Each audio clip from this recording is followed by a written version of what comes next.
దేశ ఆర్థిక రాజధాని ముంబైలోనూ బతుకమ్మ సంబరాలు వైభవంగా జరిగాయి. తెలుగువారు ఎక్కువగా ఉండే వర్లీ ప్రాంతంలో ఒక్కేసి పువ్వేసి చందమామ అంటూ మహిళలు సందడి చేశారు. ముంబై తెలుగు సంఘం ఆధ్వర్యంలో జరిగిన ఈ వేడుకల్లో అంతా ఉత్సాహంగా బతుకమ్మ ఆడిపాడారు. అనంతరం స్థానిక చెరువులో నిమజ్జనం నిర్వహించారు.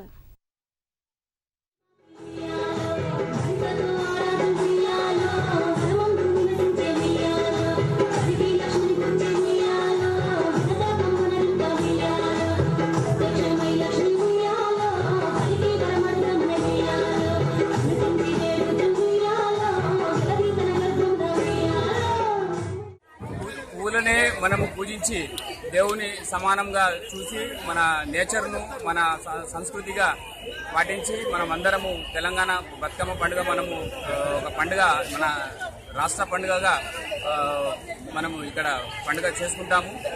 ముంబైలో తెలంగాణ నుండి ఆంధ్ర నుండి వచ్చిన తెలుగు వాళ్ళందరూ ప్రతి సంవత్సరము ఇక్కడ వర్లీ సీఫేస్లో ప్రతి సంవత్సరం ఇక్కడికి వచ్చి మేము అంతా ఒక సమ్మేళనం లాగా ఒక గెట్ టుగెదర్ లాగా ఒక పండుగ మేము ఇక్కడ ఉత్సాహంగా జరుపుకుంటాము.